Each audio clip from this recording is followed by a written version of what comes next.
جہیز کی جڑ کاٹی جائے۔ اگرچہ میں نے جو عہد لیا تھا، یہ 10 جنوری 1975 کا میرے پاس یہ ایک رقعہ ہے موجود لکھا ہوا۔ ہمارے ایک ساتھی تنظیم کے ہوتے تھے محمد حنیف ورک، ان کی شادی پر میں نے جو خطبہ دیا تھا، پھر میں نے مسجد خضرا میں لوگوں کو کھڑے ہو کر ہاتھ اٹھوا لیے تھے کہ اس کی پابندی کرنی ہوگی، انہوں نے ہاتھ اٹھائے تھے۔ اس میں میں نے اس کو شامل نہیں کیا تھا۔ یہ جہیز کا معاملہ جو ہے یہ ذرا ہمارے معاشی نظام کے ساتھ وابستہ ہے، اس میں کوئی ڈیمانڈ اینڈ سپلائی کا معاملہ بھی ہے، یہ آسانی سے ختم ہونے والی لعنت نہیں ہے۔ اس وقت ہم نے صرف ایک پابندی لگائی تھی کہ اس کی نمائش نہ ہو، بلکہ یہ ہے کہ آپ کو جو کچھ دینا ہے 2 دن پہلے بھیج دیجئے لڑکے والے کے، یا 2 دن بعد میں بھیج دیجئے، نمائش نہ ہو کہ غریبوں کو یہ احساس نہ ہو کہ فلاں کی بیٹی تو یہ کچھ لے کر گئی ہے اور یہ کہ میرے پاس کچھ بھی نہیں ہے دینے کے لیے۔ یہ جو احساس محرومی ہے آپ نوٹ کیجئے۔ میں نے آپ کو بتایا اسراف کہتے ہیں ضرورت کی جگہ پر ضرورت سے زیادہ خرچ کر دیں، اور تبذیر کہتے ہیں بلا ضرورت خرچ کر دیں، صرف نمود و نمائش کے لیے، اپنی دولت کے مظاہرے کے لیے، اپنی دولت مندی کی دھوس چبانے کے لیے۔ پوری کوٹھی جو ہے قمقمہ بنی ہوئی ہے، ہر جگہ پر ہر درخت کے ہر پتے کے ساتھ بلب لگا ہوا ہے، معلوم ہو جگمگ جگمگ جگمگ ہو رہی ہے۔ بڑے عمدہ لباس سفید براق پہنے ہوئے جو بہرے ہیں وہ کھانے ڈشیں لیے ادھر ادھر جا رہے ہیں۔ یہ جو کچھ ہے اسراف، اور اس کے بعد تبذیر کے بارے میں تو فرمایا اسراف کے لیے تو صرف یہ کہا تسرفو لا تسرفو، اسراف نہ کرو، کلو واشربو ولا تسرفو، کھاؤ پیو اسراف نہ کرو۔ لیکن تبذیر کے بارے میں فرمایا ان المبذرین کانوا اخوان الشیاطین، یہ مبذر جو ہیں یہ تو شیطانوں کے بھائی ہیں۔ کیوں؟ کافی عرصے تک میرا ذہن اس پر اڑا رہا، کیوں تشبیہ دی گئی؟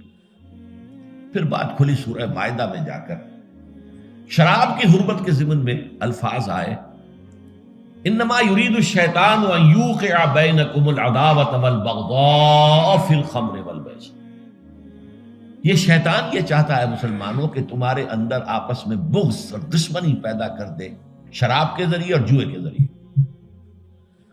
شیطان چاہتا یہی ہے۔ اس شیطان کا حربہ لوگوں کے دلوں کو پھاڑ دینا، کلاس کانشسنس پیدا کر دینا، محرومین اور مترفین کے علیحدہ طبقے ہو جائیں، اور پھر لڑیں گے ٹکرائیں گے پھر۔ اور یہی کام اس میں ہے، جس گھر میں لڑکی کی شادی پر اس طریقے سے پیسہ جو ہے بہایا جا رہا ہے پانی کی طرح، وہاں کوئی شوفر بھی ہے، ان کا ڈرائیور، کوئی پہرے دار بھی ہے، کوئی خانسامہ بھی ہے، اس کی بیٹی بیٹھی ہوئی ہے، بوڑھی ہو رہی ہے، وہ ہاتھ پیلے نہیں کر سکتا۔ اس کے دل کے جذبات کیا ہوں گے اس وقت؟ کیا یہ اور میں بھائی ہیں آپس میں؟ انما المومنون اخوۃ، یہ واز کہنے کی بات ہے، یہ سب ڈھکوسلے ہیں۔ انما المومنون اخوۃ، یہ ہم بھائی ہیں؟ میری بیٹی بوڑھی ہو رہی ہے، ہاتھ پیلے نہیں کر سکتا، اور ان کے ہاں دولت جو ہے وہ پانی کی طرح بہ رہی ہے۔ یہ دل پھٹ گئے کہ نہیں؟ یہ طبقاتی شعور ابھرا کہ نہیں؟ ان یوقع بینکم العداوۃ والبغضاء فی الخمر والمیسر، عداوت اور بغض اور دشمنی پیدا کر دیں گے۔ بہرحال 5ویں چیز میں عرض کر رہا تھا، جہیز۔ اس زمن میں چونکہ ایک بہت بڑا مغالطہ ہمارے ہاں لوگوں نے پیدا کر دیا ہے، حضرت فاطمہ رضی اللہ تعالی عنہا کے جہیز کا ذکر کر دیا۔ اسلام میں قطعاً کسی جہیز کا کوئی تصور نہیں، جو میں کہہ چکا ہوں فلسفہ یہ ہے، لڑکی والے پر کوئی 1 پیسے کا بوجھ نہیں آنا چاہیے۔ حضرت فاطمہ کے جہیز کا معاملہ کیا تھا کہ ان کی شادی اس اعتبار سے یونیک تھی کہ لڑکی کے والد حضور اور لڑکے کے ولی حضور، حضرت علی کا اور کون تھا وہاں؟ اب حضور نے پوچھا، علی تمہارے پاس کچھ ہے مہر دینے کو؟ مہر تو دینا ہوگا نا، مہر تو لازم ہے۔ انہوں نے صاف ہاتھ چھاڑ دیے اپنے کہ میرے پاس تو کچھ بھی نہیں ہے، تو فقراء صحابہ میں سے تھے، جیسا کہ میں نے آپ کو بتایا ابھی، ان کے پاس تو کوئی گھر بھی نہیں تھا، حجرہ بھی ایک انصاری صحابی نے انہیں دیا ہے کہ یہاں آپ اپنی بیوی کو رخصت کرا کے لیں۔ کہ میرے پاس تو کچھ نہیں۔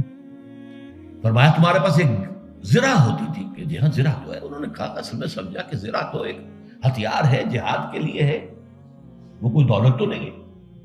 آپ نے فرمایا جاؤ اسے بیچو یا گروی رکھو، قرض لے کے آؤ، لیکن مہر تو دینا۔ وہ گئے اپنی زرہ لے کر بازار میں آواز لگائی، حضرت عثمان نے خرید لیا 30 دینار یا درہم جو بھی ہے، اس میں رقم کا میں یقین سے نہیں کہہ سکتا، اور بعد میں پھر واپس کر دی۔ اس وقت اگر ویسے ہی دیتے 30 دینار یا 30 درہم تو حضرت علی کی جو غیرت ہے خودی ہے اس پر بوجھ پڑتا کہ اس نے مجھے خیرات دی ہے۔ اس وقت تو خرید لی تاکہ کوئی بوجھ نہ ہو، میں نے زرہ بیچی ہے، پیسے لیے، بعد میں واپس کر دی ہدیۃً، یہ آپ کی زرہ واپس۔ وہ لا کے حضور کے سامنے پیسے رکھ دیے گئے۔ حضور نے کچھ تو گھر کے اندر بھجوائے کہ فاطمہ کے لیے وہ خوشبو کو تیاری کی، اچھے کپڑے کو بنائے، اور باقی سے وہ سامان بنا دیا۔ ایک گدا جس میں کھجور کی چھال بنی ہوئی تھی، 2 تکیے کھجور کی چھال کے، ایک مشکیزہ پانی لانے کے لیے کنویں سے، ایک چکی جو یا گندم جو بھی ہوگی پیسنی ہوگی، 1-2 معلوم سے برتن، بس یہ ہے جہیز۔ اور یہ حضرت علی نے جو مہر کی رقم پیش کی تھی اس میں سے حضور نے بنا کر دیا۔ وہ رقم جو ہے حضرت فاطمہ کا حق تھا نا، مہر تو لڑکی کا حق ہے، اسی کے گھر کا سامان بنا دیا۔ اپنے پاس سے حضور نے 1 پیسے کی کوئی شے نہیں لی۔ اس کے لیے یہ بھی دلیل نوٹ کر لیجئے کہ حضور کی اور بھی تو بیٹیوں کی شادی ہوئی کہ نہیں۔ حضرت عثمان کے گھر میں 2 بیٹیاں گئی ہیں حضور کی۔ پہلی بیٹی تو خیر مکے میں گئی تھی، ابھی شاید وحی کا آغاز بھی نہ ہوا ہو، میں یقین سے تو نہیں کہہ سکتا، ہو سکتا ہے کہ حضور کی نبوت کے ظہور سے پہلے شادی ہوئی ہو سکتا ہے، ممکن، لیکن ایک شادی تو مدینے میں ہوئی ہے، اور حضرت عثمان کا گھر بھرا ہوا، ہر شے کا سامان موجود ہے، سامان جگہ موجود ہے، کسی جہیز کا کوئی تذکرہ ملتا ہے؟ تو یہ جہیز نہیں تھا، یہ خالص ہندوانہ تصور ہے۔ اور اس کی وجہ کیا ہے؟ وجہ یہ ہے کہ ہندوؤں میں لڑکی جو ہے، بیٹی جو ہے، وہ وارث نہیں ہے، اسے وراثت میں کوئی حصہ نہیں ملتا، لہذا جب اسے گھر سے رخصت کر رہے ہیں تو وہ دان دہیج، یعنی یہ ایک خیرات ہے جو دے رہے ہیں، لڑکی کا حق کوئی نہیں ہے۔ بلکہ راجپوتوں وغیرہ میں تو ہندوؤں کے اندر آپ کو معلوم ہونا چاہیے، لڑکا بھی صرف بڑا لڑکا وارث ہوتا تھا تاکہ زمین کے ٹکڑے نہ ہوں۔ 10 مربع ہیں تو 10 مربع ہی جائیں گے، چھوٹے بھائی بھی اس کے کمی کاری ہوتے تھے، بس ان کا کوئی حق نہیں۔ یہ اس اپنی فیوڈلزم کو برقرار رکھنے کے لیے، ورنہ 10-12 بچے ہو گئے، تقسیم ہو گیا تو فیوڈلزم تو ختم ہوا پھر۔ ہندوؤں کے ہاں تو یہاں تھا کہ لڑکی کا تو خود سوال ہی پیدا نہیں ہوتا کہ اس کا کوئی حق ہو، تو اسلام نے حق دیا ہے، لیکن یہ ہے کہ اس کا حق ہے، باپ فوت ہوگا اس کی وراثت میں سے حصہ اسے ملے گا، مما قل منہ او کثر، چاہے زیادہ ہو چاہے کم ہو، فریضۃ من اللہ، اللہ کی طرف سے فرض ہے، یہ لازم ہے۔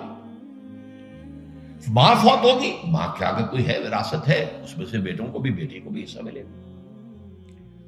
لہذا یہ ہندوانہ تصور جو جہیز کا ہے، ویسے تو یہ کہ سرکاری سطح پر تو اگر اس کی کوئی مہم چلے اور محنت ہو اور جد و جہد ہو تو اس کی جڑ کاٹی جا سکتی،